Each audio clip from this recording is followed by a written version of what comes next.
Allah wujud kidam bako. Jadi Allah itu wujud dan langgeng, kal abadi, satu. Jadi wahda itu artinya satu, ya.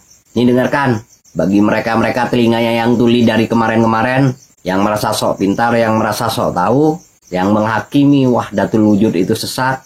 Ini dengarkan, ya, buka telinga kalian, buka mindset kalian, agar kalian tidak salah dalam memahaminya, ya. Agar tai kupingnya keluar, buka dulu, dikorek dulu biar mengerti, ya. Karena kebanyakan dari golongan teman-teman kita itu tuli, saudaraku. Ya, tuli. Assalamualaikum warahmatullahi wabarakatuh.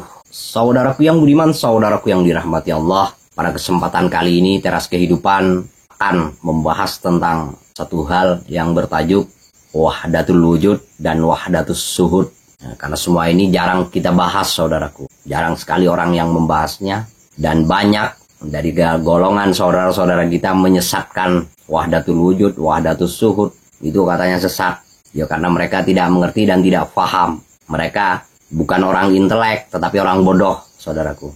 Karena hanya orang yang intelek, yang intelektual yang bisa memahami wahdatul wujud dan wahdatus suhud. Jadi apa itu wahdatul wujud? Apa itu wahdatus suhud? Di dalam Islam ada tingkatan, saudaraku. Jadi yang awam namanya syariat, tarekat, hakikat, dan ma'rifat. Jadi bukan menggolong-golongkan, tetapi begitulah kenyataannya.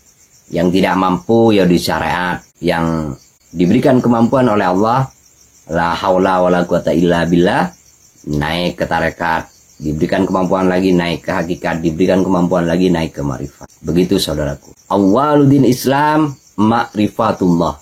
Awalnya orang beragama itu harus mengenal Tuhannya, harus tahu pada Tuhannya. Kalau tidak tahu pada Tuhannya, ya percuma.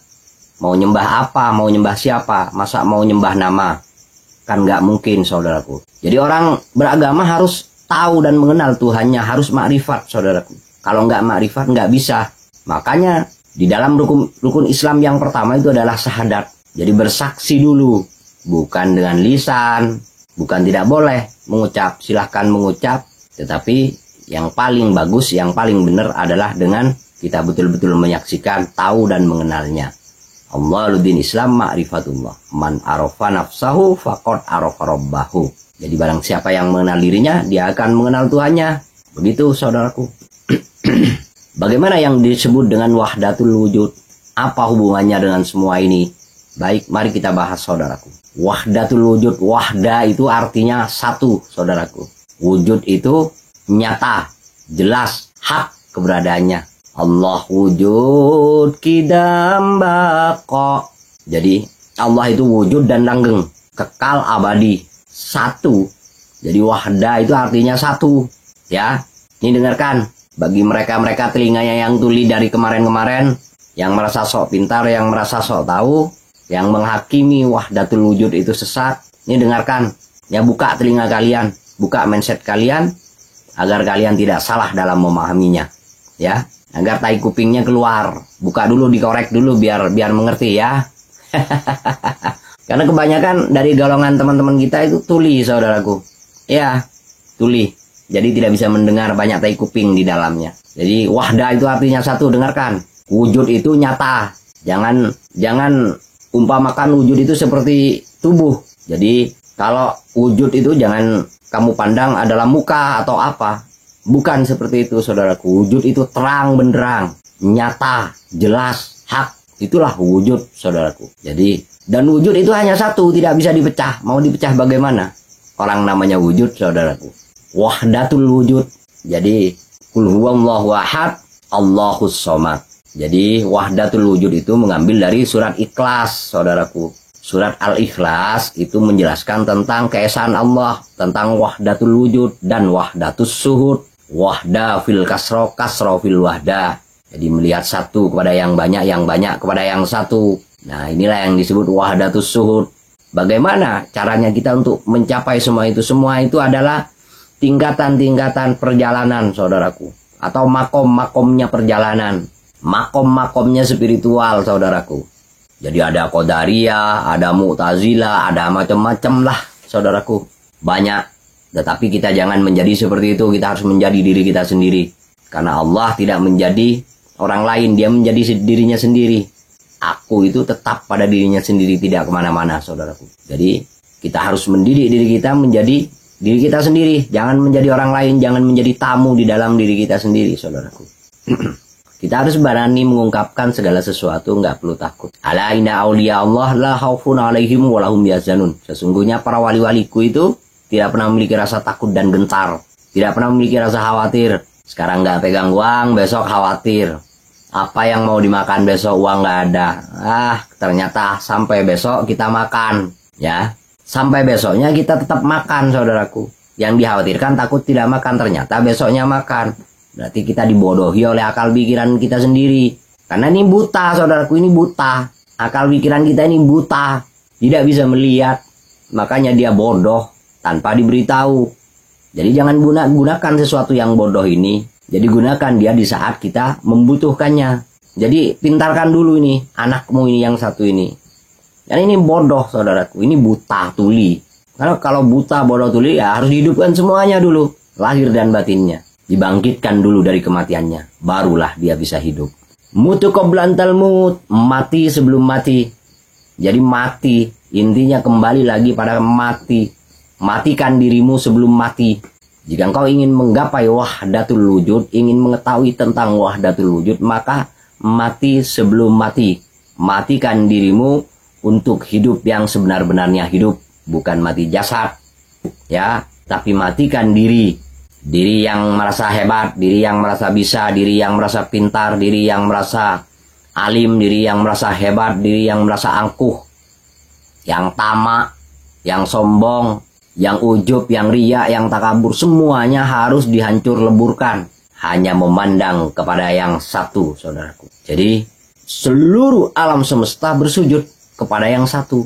Makanya, simbolnya Mekah itu, Ka'bah itu ada di tengah. Dan yang mengelilingi itu, itulah orang-orang yang tawaf. Itulah simbolnya daripada alam. Jadi, pusarnya atau kutubnya adalah Baitullah. Begitupun dengan kita, saudaraku. Kutubnya kita adalah ini, Baitullah. Di mana Baitullah itu? Ya ada pada diri kita, saudaraku. Qalbun mu'min Baitullah. Itulah rumahnya Allah. Rumahnya orang yang suci. Karena mau ditempati oleh orang yang suci. Mau ditempati oleh Ilahi Rabbi. Jadi harus suci dulu. Makanya hatinya harus bersih, suci, fitrah. Barulah bisa Qalbun mu'min Baitullah, saudaraku. Saudaraku yang beriman, saudaraku yang dirahmati Allah. Kita selalu terprosok, saudaraku. Kita selalu dibawa kemana-mana oleh akal pikiran kita. Karena akal pikiran kita yang tidak mau menerima dan tidak mau luas, tidak mau luas, makanya kita jadinya nyasar, saudaraku. Nyasar kemana-mana, menghakimi orang lain. Itulah ego. Itu tandanya orang mati. Orang yang mati itu, ya seperti itu. Jadi tangannya aja gatel. Ketika melihat sesuatu yang nyeleneh, pikirannya tidak bisa menerima, maka tangannya gatal, ngetik sudah sampai keriting. Yo kita ketawa, saudaraku. Kenapa? Ya karena kita tahu dia orang yang bodoh kok. Ya dia bodoh. Dia awam bodoh. Ya sudah. Mau ngapain kita meladeninya? Jadi nggak perlu, ya kita cukup ketawa melihat kebodohan orang yang sangat-sangat bodoh dan tidak intelek sama sekali. Ya sudah. Gimana? Mau dicerdaskan malah gurui. Ya itulah penyakitnya orang ego, saudaraku. Merasa dirinya bisa, merasa dirinya hebat, merasa dirinya pintar. Dia tidak pernah tahu kenyataannya. Ada lagi yang bertanya kepada saya berjumpa dengan guru-guru ma'rifat itu tidak pernah sholat. Tidak pernah sholat di mana? Kamu tahu nggak dia sholat? Karena waktu menemui tamu, dia nggak sholat syariat. Begitu. Sholat itu, makanya harus paham. Usolli dengan sholat itu beda, saudaraku. Kalau usolli itu penghormatan kepada Allah. Kalau sholat itu lakunya. Pahami ya? Sholat itu lakunya. Pekerjaannya. Yang begini itu namanya usolli. Yang disebut sholat itu adalah lakunya. Pekerjaannya usolli itu.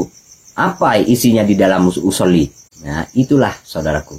Makanya yang disebut wahdatul wujud itu Allahus Samad. Jadi aku adalah sumbernya segala sumber. Jadi sumbernya segala sumber, berarti banyak sumber ini, saudara. Semuanya mengacu kepada satu sumber, saudaraku. Berasal dari satu sumber, dari satu aliran, tapi memecah menjadi banyak. Itulah yang disebut wahdatus suhud. Jadi mengambilnya dari Allahus Somad. Sedangkan wahdatul wujud mengambilnya dari Qul huwallahu ahad. Jadi Bhinneka Tunggal Ika itu mengambil dari Pancasila, itu mengambil dari surat Al-Ikhlas, saudaraku. Bagi orang-orang yang mampu membedahnya. Ya kalau di sininya ada tulisannya kafir, nggak bisa membedahnya. Apalagi tulisannya di sini bego misalkan. Ego, waduh apalagi itu parah itu sudah. Itu nggak akan bisa mau membedah apa. Ya paling dia cuma baca yang ada di depannya. Tapi yang putihnya itu dia tidak akan mampu memaknainya. Memaknai yang hitam saja belepotan. Bagaimana mau memaknai yang putih? Yang putih itu tanpa huruf, tanpa suara. Mau divisualkan menjadi hitam, nggak bisa. Ya harus putih dulu, baru bisa menghitamkan putihnya. Baru bisa memaknainya, saudaraku. Jadi, pahami ya. Qul huwallahu ahad, Bhinneka Tunggal Ika. Berbeda-beda, tapi tetap satu dua. Ini yang disebut wahdatus suhud. Ini zuhud, ini wahdatus suhud, saudaraku. Qul huwallahu ahad. Allah itu esa, Allah itu satu. Ini yang disebut wahdatul wujud. Allahus Somad, aku adalah sumbernya, segala sumber. Jadi mengambil dari ini semua, saudaraku. Berbeda-beda tapi tetap satu jua. Makanya Allahus Somad, sumbernya dari satu. Walaupun berbeda, tetapi akhirnya lari kepada sini, satu. Jadi larinya ke sini, ke dalam diri. Kalau ingin bisa mengedarkan sesuatu, memaknai sesuatu, ya harus kamu kenal dirimu dulu. Kalau engkau tidak bisa mengenal dirimu sendiri, bagaimana mau mewedarkan sesuatu? Ya harus mengenal dirimu sendiri dan mengenal Tuhanmu. Kita menyembah tapi tidak tahu siapa yang disembah, itulah kebodohan kita, saudara. Kebingungan-kebingungan yang kita lakukan setiap harinya. Setiap hari kita melakukan kebodohan-kebodohan itu, saudaraku. Berhentilah menjadi orang bodoh, jadilah orang yang cerdas. Saudaraku yang budiman, saudaraku yang dirahmati Allah. Jadi wahdatul wujud, wahdatus suhud, wahdaniyat. Dalam sifat 20 itu juga sudah jelas, saudaraku. Jadi itulah yang disebut wahdatul wujud. Wujud yang satu. Seluruh alam semesta ini akan lebur, akan hancur. Kalau mau meniti ke dalam wahdatul wujud, harus hancur, lebur, tidak ada. Ini sifatnya fana, saudaraku. Sifatnya fana dunia ini. Ya harus dihancurkan, dileburkan. Baru kamu akan menemui yang satu itu. Kalau enggak bisa.